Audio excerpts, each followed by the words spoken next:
First, you are going to hear in today's Finding Hope While Fighting for Farmed Animals session from Sharon Núñez, the co-founder and president of Animal Equality, which, as I'm sure you all know, is an international organization working with society, governments, and companies to end cruelty to farmed animals. Sharon oversees the work the organization does in 8 countries, providing leadership and support.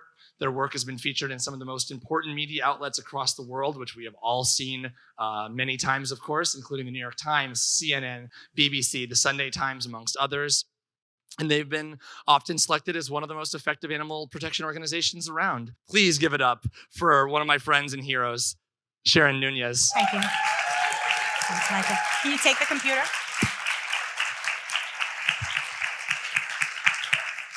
Hi, everyone. Can you hear me? Well, first, I want to thank the organizers of this wonderful conference. As Michael knows, I had my doubts, but it is wonderful, and it has lived up to all of the expectations I had. So I want to thank Michael, Julia, and Amanda for putting together such an incredible conference. Thank you so much. I also want to warn that some of the images that we're going to see are a little bit harsh, but as I like to say, we're activists. Yeah, we're activists. We're strong. And we're courageous. So, where do I find the strength to fight for animals? In other activists. Their courage and stories, they speak to us directly. They remind us what our movement calls for. They remind us what we signed up for. They remind us what we can achieve. From the women who started the movement against vivisection in the UK, to the hunt saboteurs, heroes that have been putting themselves between the loaded rifles of hunters and animals for the last 50 years, to one that is very touching to me, activist Jill Phillips, a mother crushed to death under the wheels of a truck for protesting against the transport of other mothers' babies, baby calves. To Jean Bauer, carrying out some of the first investigations inside stockyards and slaughterhouses in the US to create the farm sanctuary movement. To Anita Krajnc, for bringing water to animals who needed it. I want to give it up for Anita and for Jean and for many of those who are here today.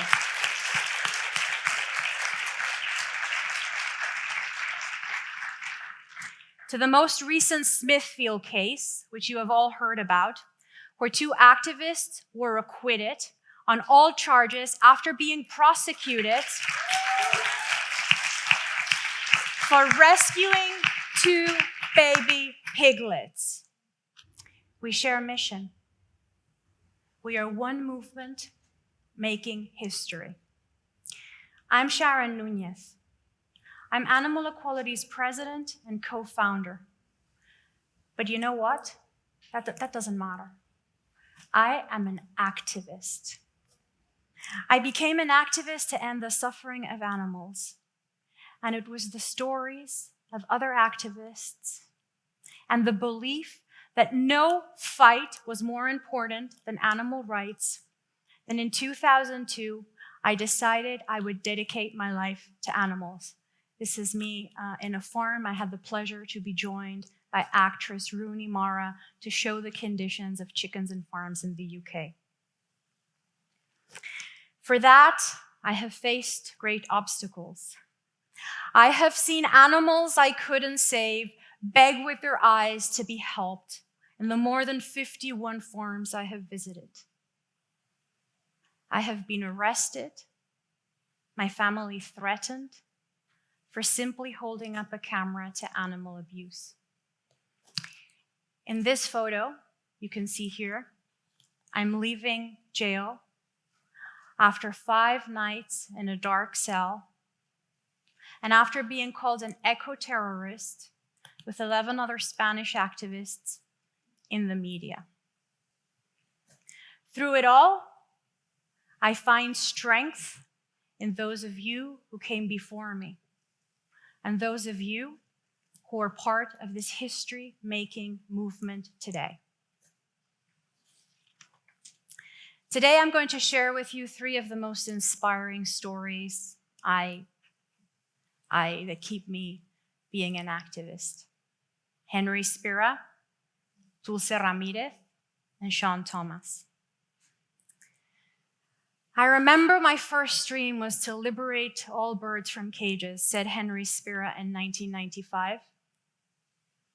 He was an activist his entire life, but it was reading and attending a course by Peter Singer that he decided that he would focus on animals, specifically vivisection. According to him, after a century of the anti-vivisection movement in the United States and in the UK having not much of an impact on animal experiments, it was time to ask himself one question: what can I do about it? I present to you the movement's first great strategists, Henry Spira. Some thought it unreasonable to try to end specific animal experiments. Henry focused on one thing: winning. He learned as much as he could, and he discovered that the American Museum of Natural History, sorry for the images, was drilling holes into the brains of cats to conduct sex research experiments. The experiments were funded by public tax money, and they'd been doing these experiments for 20 years. To ensure the campaign would gain public support, Henry explained the experiments to people who had no relation with the animal rights issue. They were shocked. Like for all of us here, for Henry, it did not make a difference if the experiments were being carried out on a cat, a rat, or a hamster. But he knew he needed an animal that most people would support. He had found an issue that few people would be against, funded by public tax money. He described the campaign brilliantly. Do you want your tax money to be spent on mutilating cats to see how they perform sexually? Henry Spira was focused on winning. Therefore, he reached out to the museum and asked them to end the experiments. There was no need for a campaign or a protest. Why carry it out? He received no response.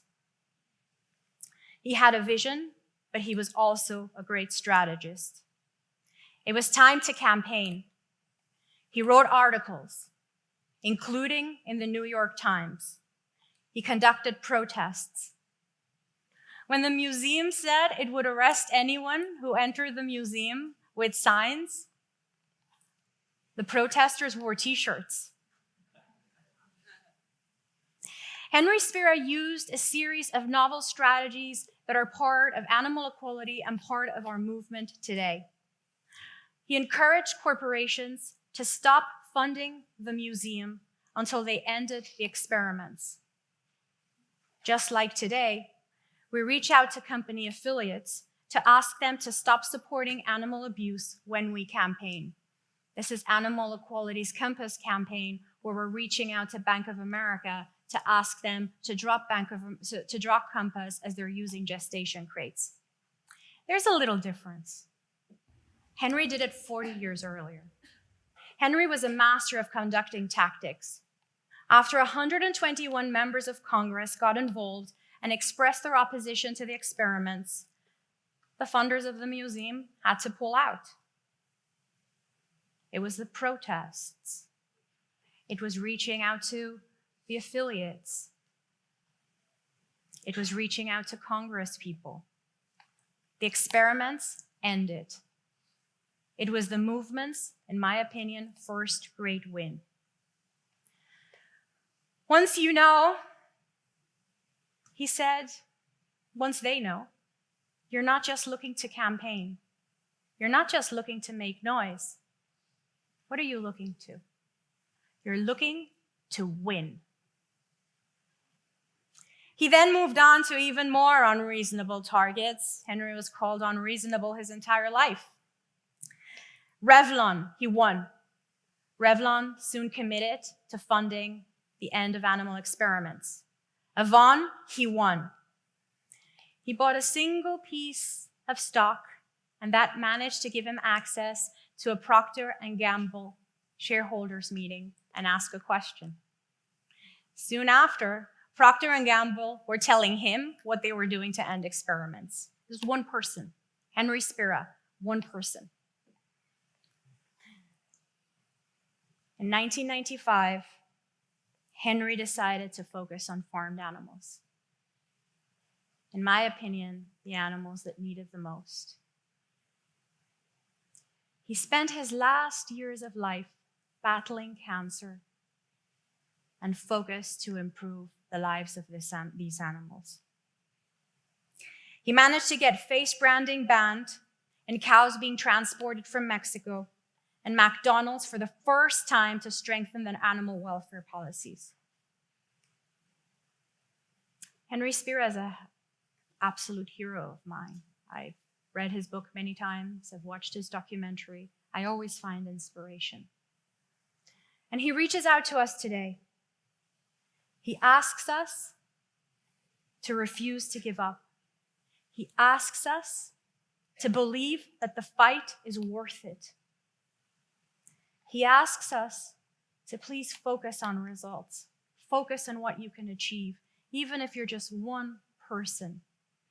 But most importantly, he asks us to be unreasonable.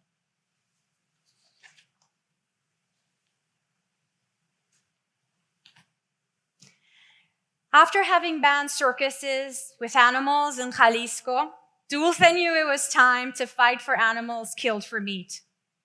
She armed herself with a camera and decided to film how bad the situation was in her state of Jalisco, the largest meat-producing state in the country.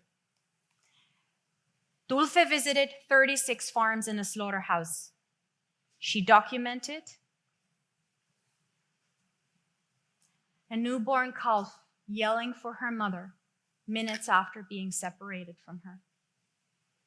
Dulce also documented this and this. After 3 days of filming in slaughterhouses throughout Jalisco, with no rest, with Animal Equality's co-founder Jose Valle, they spent a night before Christmas standing on a pool of blood. They were documenting the largest killing of all, La Matanza de Navidad, the Christmas killing. Doing investigations in Mexico is very, very, very risky.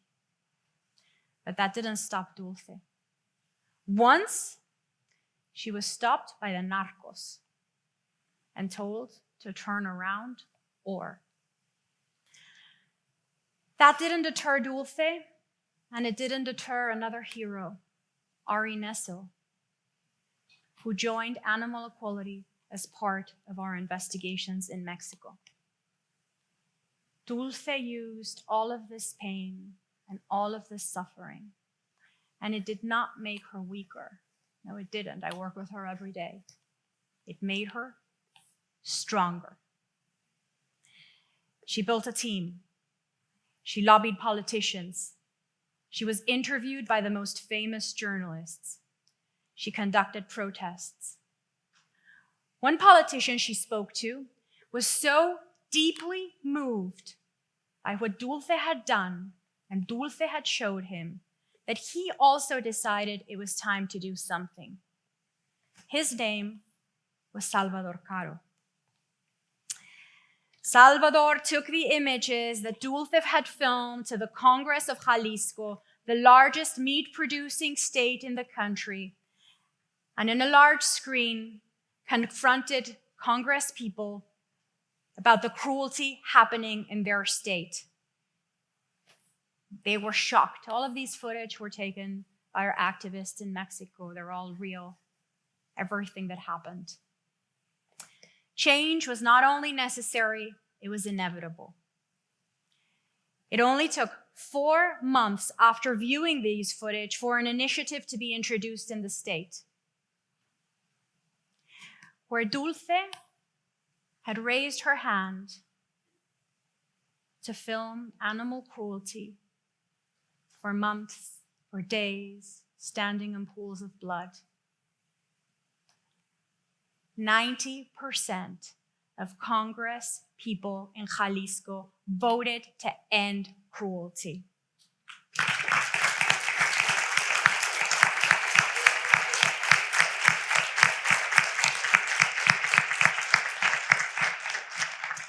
For the first time in the state, animals had basic protections. Stunning was made mandatory and considered a crime if animals weren't stunned. And extreme cruelty, like beating animals and kicking them, became a crime. It protected 200 million animals from extreme abuse. Next was the state of Hidalgo. This is Dulce and her team. A similar way of working resulted in the first ever chapter in Mexican state law to protect farmed animals.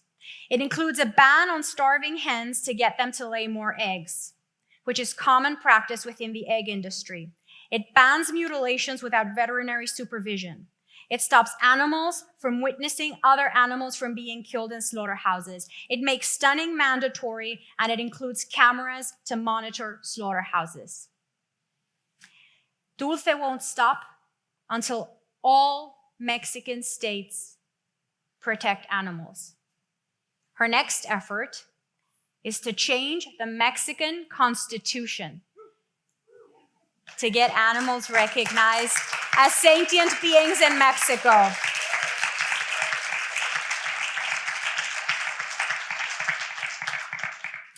As well as to get millions of Mexicans to switch to plant-based eating, with over 1 million subscribers to our Love Veg program in Mexico. This is Mexico before the arrival of Dulce and animal equality. Almost no investigations, no laws for farmed animals, no basic protections, little information about plant-based eating. This is Mexico today. The colors of change affect 500 million animals.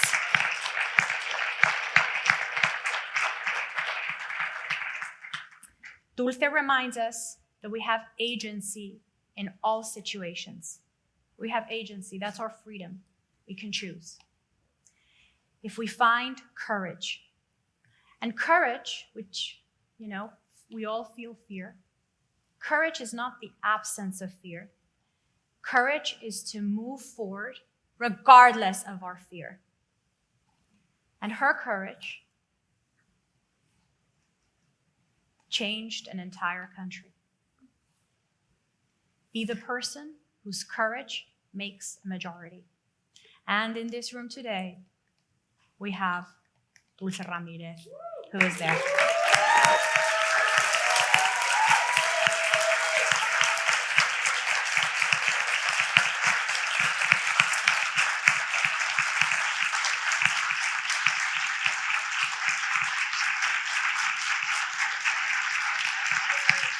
We love you, Dulce.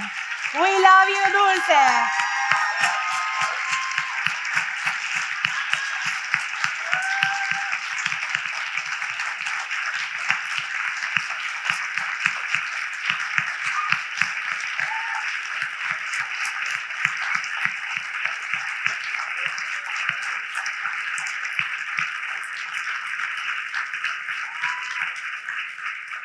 There's more. He's got to talk later.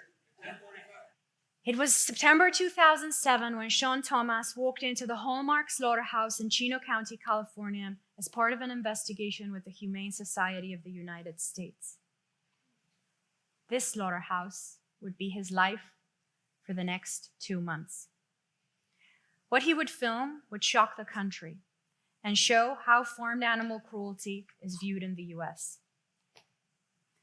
Exhausted from years of cruelty, their babies taken away from them year after year in farms in California, Arizona, and Texas, dairy cows arrive at the Hallmark Slaughterhouse after being driven for 12 hours across the country.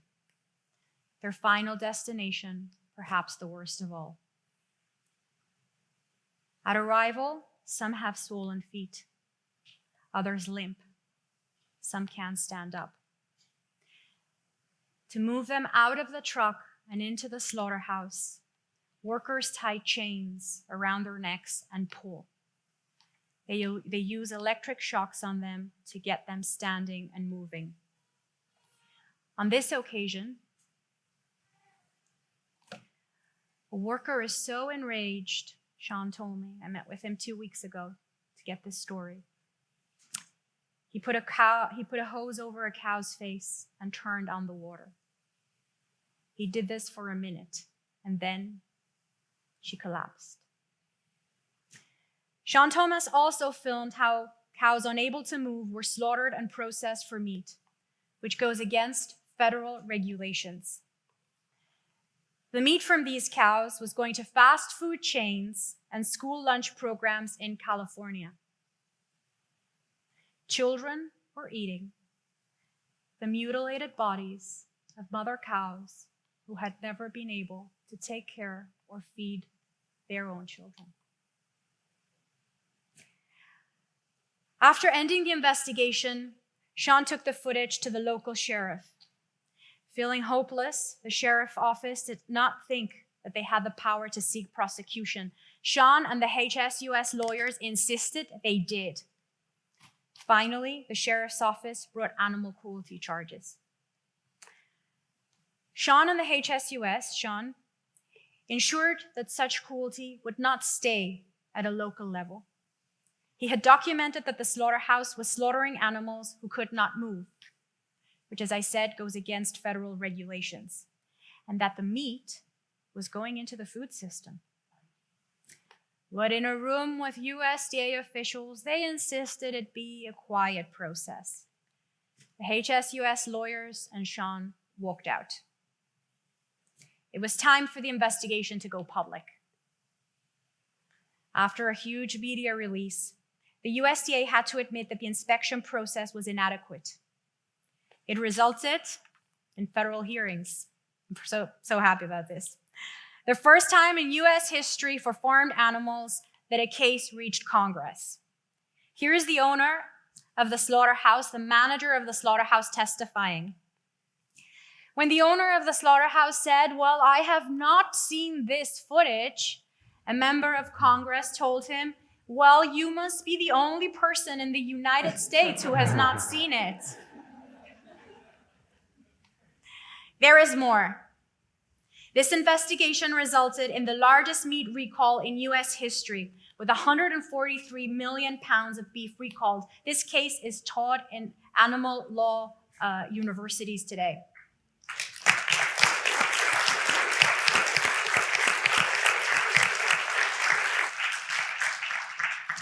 It is historic, and it paved the way for future investigations, those organizations, those of us who do investigations.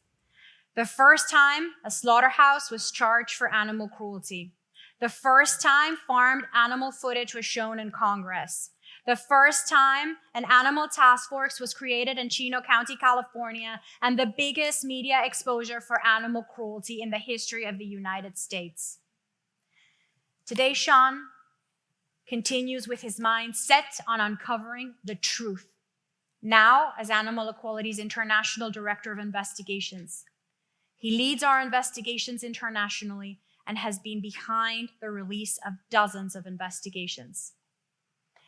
In December last year, under Sharon's leadership, an animal equality investigator filmed inside a hatchery belonging to Foster Farms, one of the largest chicken producers in the United States. This newborn is caught in the machinery. He will soon be discarded and get ground alive.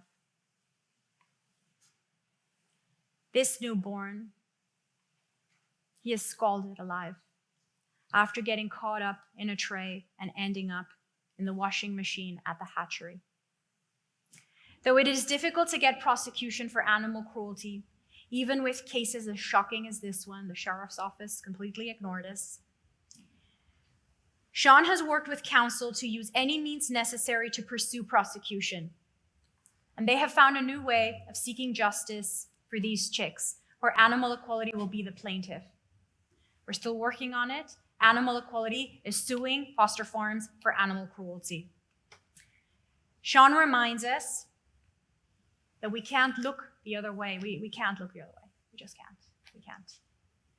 That our courage and determination can shine a light on animal cruelty, and that we can show people the way. Show the world. There are three things that these heroes, Henry Spira, Dulce Ramírez, Sharon Thomas, have in common. Firstly, their legacy will continue beyond their lives. Their commitment, their undoubtedness, their courage, their focus on results will impact millions of animals for decades to come. They inspire us to go beyond our limitations. They inspire us to see obstacles as opportunities. Secondly, they couldn't be certain about change. They just didn't know what would happen. Spira could not know if the American Museum of Natural History would stop the cruel experiments. Dulce wasn't certain if the nights standing in pools of blood would end in legislative changes. And Sharon couldn't know if the time at the Hallmark slaughterhouse, where he saw all of those cows abused and beaten, would result in criminal charges or even a federal hearing. But they took ownership of that which was in their control. Showing up every day and trying their best for animals. And they became invincible. They became indomitable. Thirdly,